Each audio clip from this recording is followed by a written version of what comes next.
So just to introduce Joyce, Adu-Amankwah is currently specialist hemoglobinopathies midwife at St George's Hospital NHS Foundation Trust. She's had a varied career prior to becoming a midwife, which included as a primary school teacher in Ghana, and has a postgraduate diploma in applied theology from Oxford.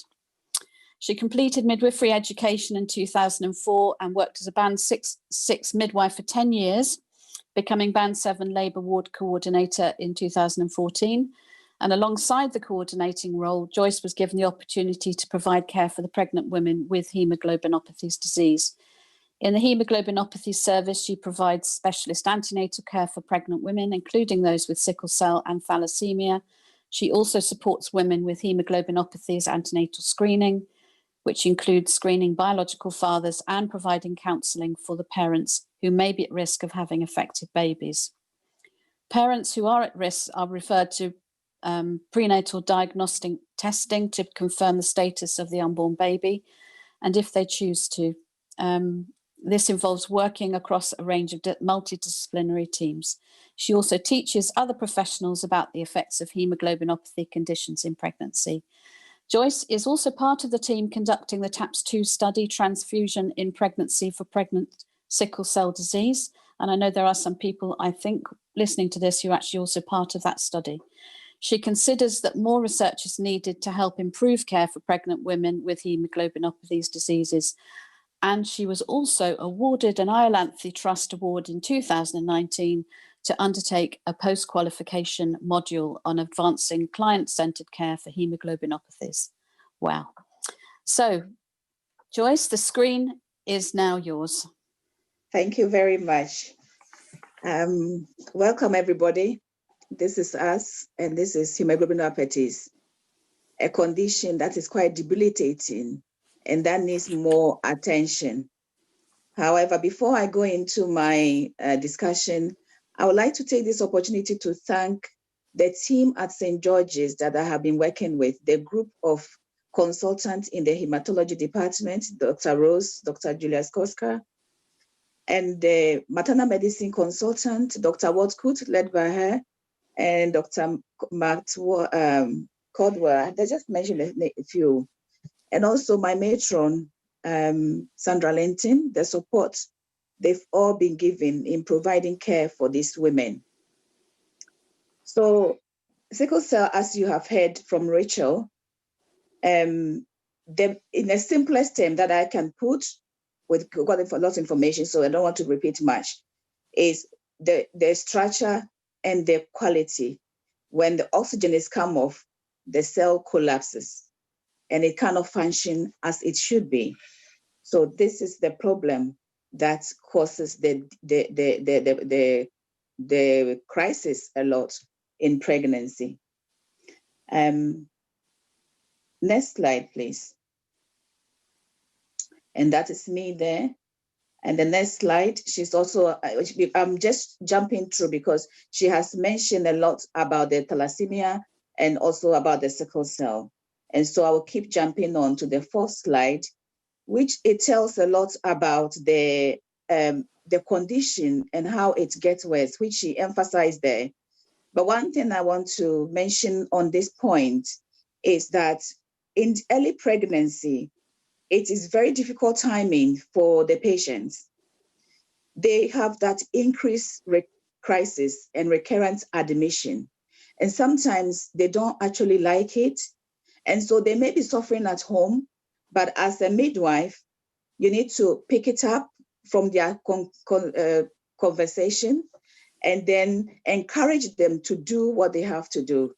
And to do is that sometimes they need immediate medication to treat the sickling process or the condition that they experience in the crisis, and so that they can be discharged home and continue with their normal routine pain relief that they have at home. But sometimes it's quite challenging for them. Some don't want to come to the hospital. Others, when they come, they stay there for too long and they have children. So it becomes a problem. So there's increased crisis and hospital admissions in pregnancy. There is also PE, pulmonary embolism, that is their condition. It gets worse in pregnancy. I mentioned them because each one of the patients is affected differently. So we can have two SS patients that are pregnant, but you can see that there's no similarities. You have one that is recurrent on exchange transfusion, and you can have one that is not on exchange transfusion. The reason possibly may be what I have observed from practice is that some few or two I have met, they have more fetal hemoglobin. It's not on the slide, but it's something I'm mentioning here, that all of us as adults, we have 1% of our fetal hemoglobin in us. But for some few sicklers, they tend to have more fetal hemoglobin, some like 13% or 20%. And you wonder why they have not been sickle. And that's why it comes to me to say there's a lot of research in this area to identify the whole broad of issues and be able to treat the individual patients. So some of them tend to have hip necrosis, and that getting worse in the pregnancy. Others may have leg ulcers, and that may be worse in the pregnancy. And in the pregnancy, the proteinuria, patients with sickle cell disease already have problem with kidneys. Not all of them, but some may have kidney failure is one of their problems. And so they may be leaking protein all the time.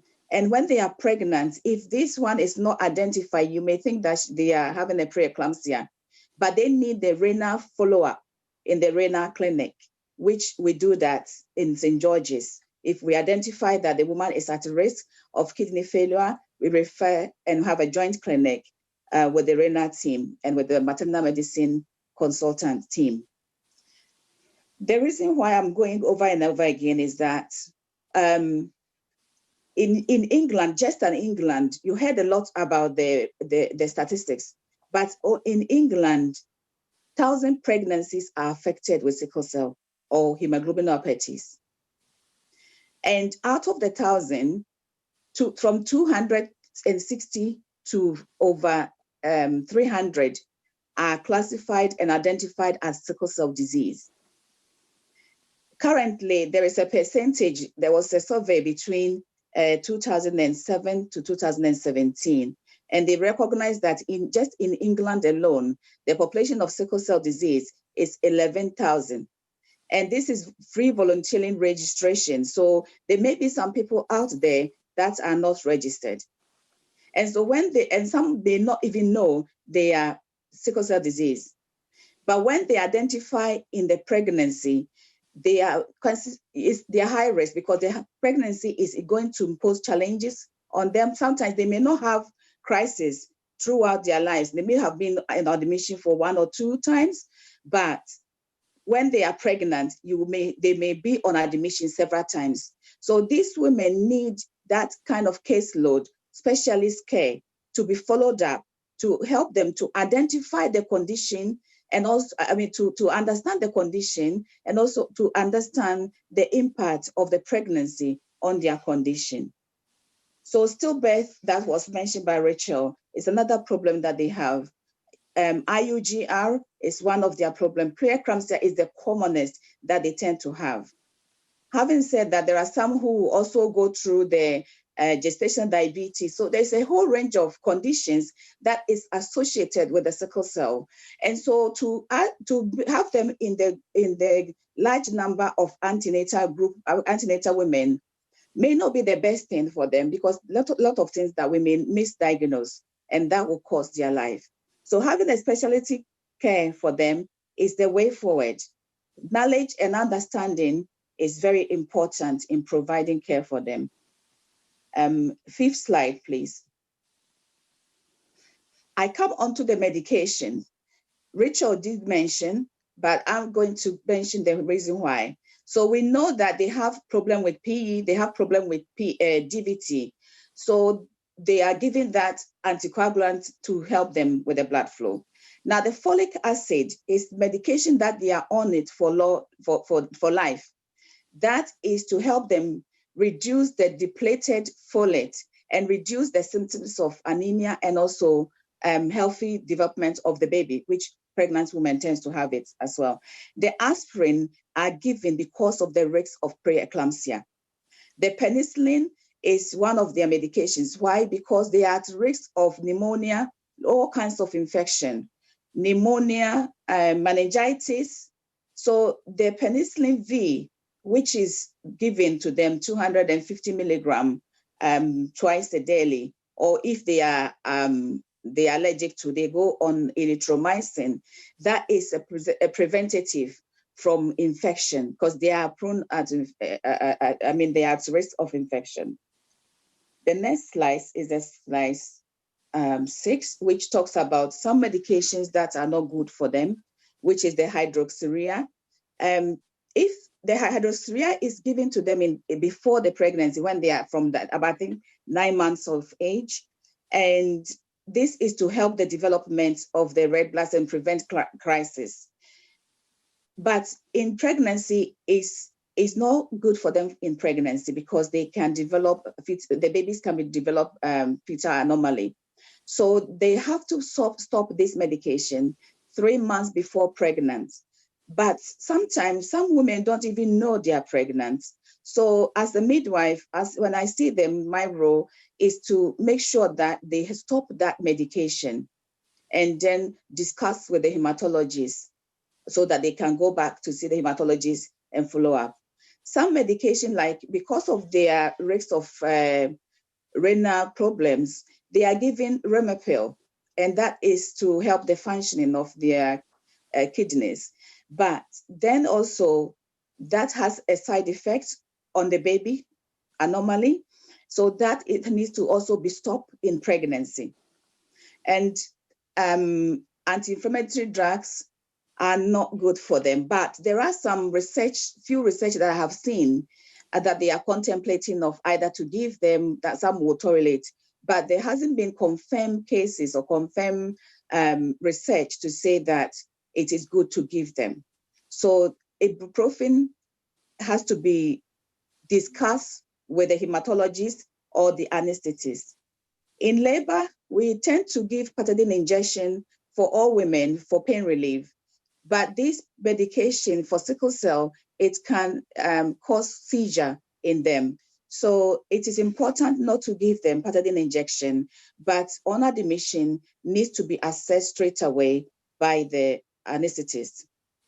Can we move on to number 7? The role of the specialist midwife. My role or our role is the first point of contact for these patients. They are worried sometimes about what is going to happen, how they are going to be received, because throughout their life, they have been on admissions, most of them or some of them. And sometimes they are concerned and there is that worrying, what is going to happen? So as a specialist midwife, my role is to look into the fact that they get information about pregnancy, how the pathway is going to go, make them feel comfortable and understand their own self, their condition, and the condition of the baby. In every antenatal appointment, there has to be that reassurance that they can take with them. The coordinating of the care is basically on the midwife. Now, it's knowledge and understanding is so important here. And intuition that I have seen to be another key aspect that is very important in caring for these women, because there are times that some of the situations are complex and you've got to really assess, think about them, discuss with them, and see where they are. And so it's important as a midwife or as a team to work with a woman. And for me to coordinate means to refer to the team. So there's a lot of emails, communication behind the scene. There is a lot of text messages. We are texting, we are, communicating. For every patient is being discussed from the top to down, what needs to be done or what is the current situation. Because if they develop something like UTI, It may be UTI for every woman, but not UTI, common UTI for sickle cell disease. It can escalate into something different. So even if they have a little infection in the urine, it needs to be treated as soon as possible. And as a midwife has to be aware of all of this and pick all of these up and address the issue with the team. Number 4 here, I've mentioned there as providing them spirituality midwifery care, which is meaningful and significant in saving life. The spiritual midwifery care, as advocated by the NHS England as the 6 C's: care, compassion, competence, communication, courage, and commitment. I may be criticized for bringing in spirituality of childbirth, but to care for this group of women, we need this spiritual aspect of human life to provide them care. We all provide care for these women, but it takes that extra measure to understand the level they are, to be patient with them, to express empathy with them, express kindness to them, walk along with them. The reason why I'm saying is, although they know that they have a problem, however, this problem and what they want and their desires are conflicted with their religion and also their culture aspects. Why am I saying this? I'm saying this because sometimes you have a patient who may need to be transfused, but will decline to be transfused. Until you take them along that route for them to understand, sometimes you take them that route, give them every information, but they will still insist of not taking the advice. And it's challenging, but with compassion, with commitment to look after them, with commitment and the courage to look after them, confidence to go along with them, we can achieve better.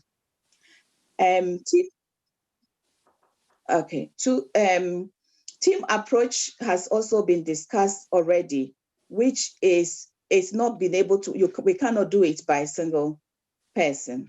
It has to be a team approach, every care, particularly for them, because they may have something like asthma that will worsen, cardiac problem. So in the antenatal period, they need to have cardiac scan, echocardiography for the mother. Every antenatal time, they have to have urine analysis, observations, including saturation, so that if there is any deviation, we can pick it up and address. In postnatal time, it's very difficult for them. And that is, I did miss one slide. And the one slide that I missed is the advice and antenatal check. There's a lot of things I'm rushing through. I'm just looking at the time and sort of rushing through. But during the antenatal period, it's very important as a specialist midwife to identify particularly psychological effects of the condition, the social effect that it may have upon them, because some of them become vulnerable in terms that they are not able to look after themselves when they get crisis. And so there are a lot of social issues with them. There's a lot of psychological issues, and it has to be taken into consideration to minimize the effect of the condition or of all of this on the condition and minimize their recurrent admission. So if they have a social issue, it's my responsibility as a specialist midwife to liaise with the health visitors, to liaise with the safeguarding team, to mention what their problem and issues are and help them to sort that out or gradually take them through the pathway. Now, many a times what I have come to understand is that when you refer to safeguarding or social services, they feel that you are taking their baby away from them. And that is one thing that it takes time to reassure them, but it's working with them that is most important. Working with them, understanding them, and making a journey for them to understand where they are. It's not easy. I keep understanding because it's a commitment to care for them. Sometimes it takes you to a different level, and you really have to be there to walk along with them, with the team, discussing every issue and going through one by one with them, and then you can get their consent to do that care. Now, recently we had a patient that there was a domestic violence involved, and she wasn't happy. She was, but we managed to have case conferences just before the COVID started. And the feedback from the health visitors is that both mommy and baby are doing very well, and the father is also cooperating with the care plan that we put in place. So they need that care to support their family. Sometimes some of them may be sick. They can't take a child to school, and the child may be absent from school. And so it's important to know the health visitor, and they also to liaise with the social worker and to come out with a plan to solve the situation.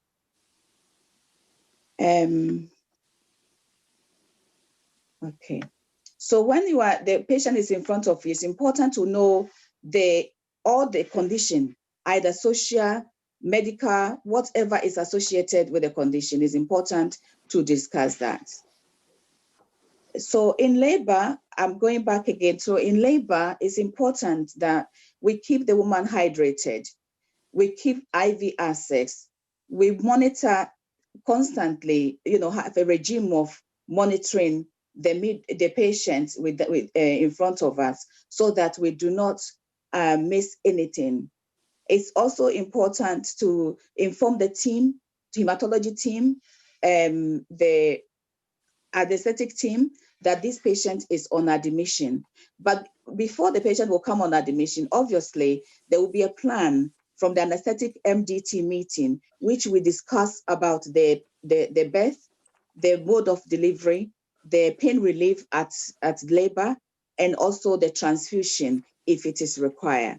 So this is why it's important for us as the team to meet together and plan for this patient. So by the time they will get to the labor ward, there is a plan in the system to be followed up. Postnatal is the worst timing. Some can be in the hospital with infection for a very long period of time. And so it is important to also be aware, the labor ward midwife, if you have any of them, it liaises with the team and let the anesthetist, the first point of contact. Fetal monitoring is important in the labor, but also after delivery, it's important for the baby to be seen by the pediatrician or the neonatologist. This is because some of the women have been on opioid for a very long time, and the baby has to be on a withdrawal monitoring. So that is also to be aware of. It's also important that to check, is the baby's father being tested? Is he also a carrier? What is the plan? Every time there is a plan in place for these women when they come to the labor ward. And it makes the life or the care in the labor ward much better. And it's good to have a person that you can liaise with as the specialist or the anesthetist to be followed up and to have appropriate care for these women. Joyce, I'm going to have to bring you to a close, I'm afraid. Yes. Thanks for watching this video from the Maternity and Midwifery Forum. For more expert opinion and analysis, hit the button below to subscribe.